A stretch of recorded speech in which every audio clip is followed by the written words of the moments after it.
네, 이번에는 문달 씨 관련 이야기 해보도록 하겠습니다. 경찰이 문재인 전 대통령의 딸 문달 씨로부터 음주운전 사고를 당한 피해 택시 기사를 지난 9일 조사를 했습니다. 그런데 여전히 문 씨의 소환 일정은 조율 중이라고 하는데요. 김 기자, 이번 사건과 관련해서 수사 진전사항이 좀 있습니까?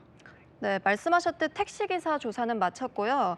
문다희 씨랑 함께 술자리를 한 동석자부터 먼저 조사하는 방안을 지금 검토하고 있는 것으로 파악이 됐습니다. 사건팀 취재에 따르면요, 경찰의 동석자를 조사해달라는 진정이 많이 접수됐다고 하고요. 소환 조사나 전화 조사를 고려하고 있다고 합니다. 그렇군요. 전 기자, 그러면 경찰이 이 동석자를 통해서 어떤 혐의를 좀 살펴볼 수 있는 건가요? 음주운전을 방조했냐 이 부분을 좀 조사를 할 건데요. 음주운전 방조죄는 술에 취한 걸 알면서도 차 열쇠를 주거나 운전을 권유할 때 적용을 할 수가 있습니다. 그런데 운전을 하라고 부추기지 않아도 운전자가 음주 상태인 걸 알고도 이를 말리지 않고 함께 타는 그런 행위만으로도 처벌이 가능하다고 합니다. 관여 정도에 따라서 최대 3년 이하의 징역이나 1,000만 원 이하 벌금형에 처해질 수 있는데요. 그런데 이 조사 일정은 동석자 조사를 할지 먼저 할지 아니면 문달 씨를 먼저 할지 이 부분은 아직 정해지지 않았습니다. 그런데 택시기사 외에도 당시 택시에 타고 있던 승객에 대한 조사도 진행됐다는 소식이 들려왔습니다. 네, 취재를 해보니까요. 당시 택시 뒷좌석에 타고 있었던 승객에 대한 조사도 한 것으로 확인됐습니다. 이후에는 이 승객은 곧바로 현장을 떠났는데요. 경찰이 다친 곳이 있는지 물었더니 없다고 밝힌 걸로 전해졌습니다.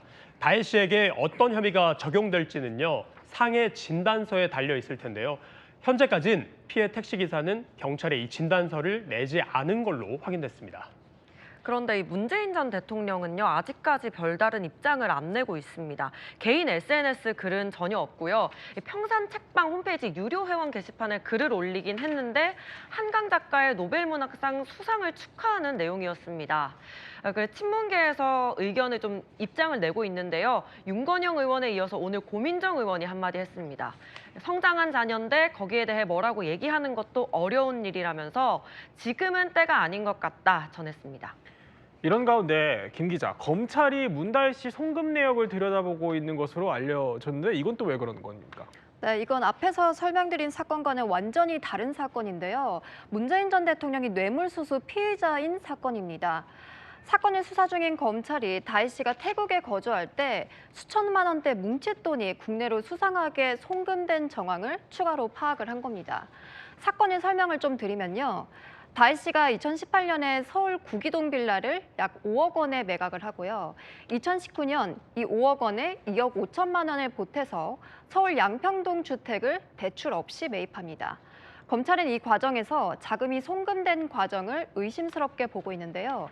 즉, 다혜 씨가 경호원을 통해서 태국 현지 업자들에게 태국 현지 돈을 건넸고 그에 상응하는 원화를 전달받은 것으로 알려졌습니다. 이른바 환치기 수법이라는 겁니다.